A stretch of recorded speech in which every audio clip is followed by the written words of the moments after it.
everyone, this is Pico Entertainment and we are back again, and here now we have another video for you.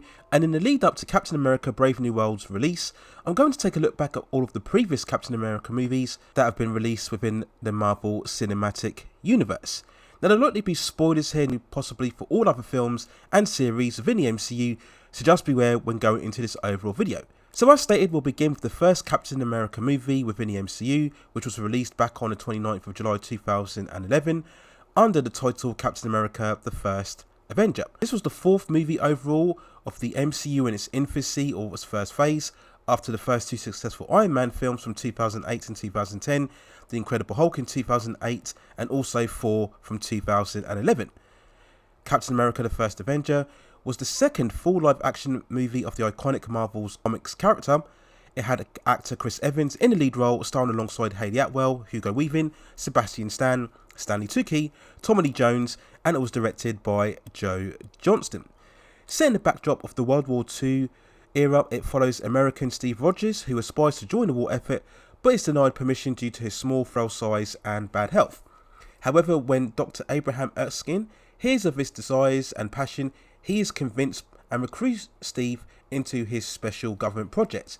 This involves the injection of a super soldier serum that will give superhuman strength. The program is set to counteract the threat of Hydra leader Johann Schmidt, who has secret plans to harness the mysterious element known as the Tesseract and use it to take over the world.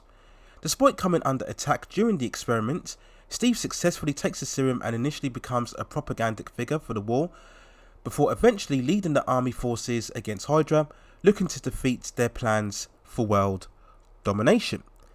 Now, when looking back at the First Avenger, it really is one of the most underappreciated MCU efforts. It's all in all just an entertaining, action-packed and fun blockbuster that has that real old-fashioned, romanticised elements of a heroic story. You get that right mix of escapism, adventure, heart and drama and character, and overall it just works so well. Previously famed for directing The Rocketeer, director Johnston deliberately carries that same Saturday morning serial tone and brightness, and it's just the perfect choice for that 1940s origin setting. And yes, I do have to praise Marvel here by devoting a complete movie to Steve Rogers' original timeline, whereas most other studios would have chosen to have him start off revived within the modern day setting with the origin element told in flashbacks.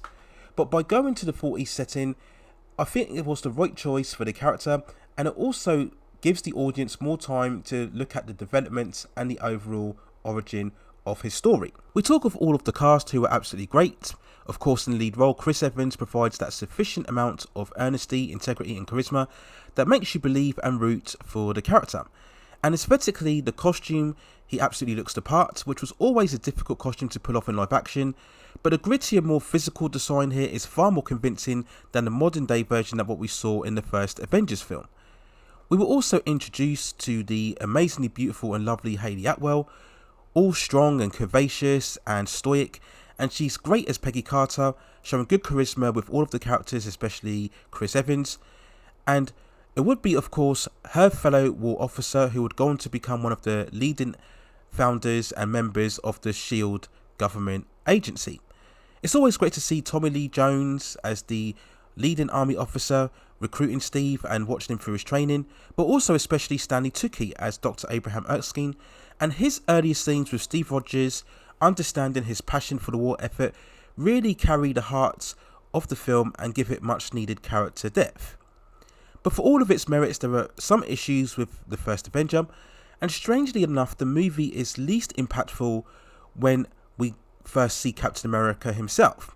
When he dons the costume for the first time, normally this should be a euphoric moment, but it's almost too quick, and we get this type of montage style of him being Captain America for the first time. We don't really get to savour the full transformation, and it feels almost like an afterthought. And this was something that was telling in a lot of the Phase 1 Marvel films. We saw how much stock was put into developing the hero and their origin and their story, and that's something that you should always be seeing. But once they become the full costumed hero, it feels a bit rushed, as is the impact of the overall feeling, and of course this was something that was one of the biggest symptoms and flaws within the entire Marvel franchise. And I look at Hugo who is much more of a menacing antagonist when he is Johann Schmidt than what he is as Red Skull, which was always strange to me, as you would have felt again that Red Skull, easily the most iconic villain within the Captain America mythology, should really have this scary, imposing and frightening presence about him, but he doesn't really have that. It almost feels a bit too safe, a bit too much of a plastic villain, and they haven't really managed to generate another big villain within the Captain America franchise. But we talk about the release of the First Avenger, and it managed to gross over $370.6 million worldwide from a $140 million budget.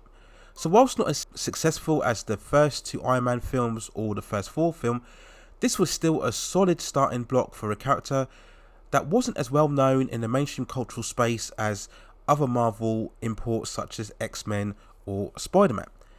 Now, a much more appropriate comparison would be to Batman Begins, which was also a well thought out, put together, developed origin story, and a great way to reboot that particular character, of course, of Batman, promising much potential for greater heights. And this is definitely what we saw within the Captain America movies as they progressed and developed within the MCU. And looking back at the First Avenger, I do really feel that it is one of the least talked about MCU films, but also it could possibly be the best of the Phase 1 films, very much on par, I would say, with the first Iron Man film. And it was also the right way to respectfully attach a character that was perceived to be not quite as cool or as dynamic as other Marvel heroes, but they made him appealing enough and accessible to the mainstream audiences whilst retaining enough of the integrity to also keep happy the hardcore original fan base. And that was really the secret formula of Marvel and how they were able to please both sides of fandom, providing an overall level of satisfaction and watchability and entertainment. Taking these C-list characters and making them as culturally impactful as the likes of Superman, Batman and Spider-Man was really one of the greatest achievements of the Marvel Cinematic Universe. And yes, First Avenger is really a strong effort, a great starting point as to what would be, at the time, one of the best, if possibly the best trilogies within the MCU entirely. So there's my overall thoughts and feelings on looking back at the first Captain America movie, The First Avenger. Let me know what you think in the comments below, and if you have any other movies, television series or any other issues or topics with the pop entertainment and culture scene that you'd like to see me cover, also let me know within the comments and I will see if I can provide further commentary for you on that subject matter within the future. Please consider hitting like the subscription and notification buttons so I can provide you with more high quality content like this in the future. But that's it for now. Take care of yourselves and I will see you very, very soon.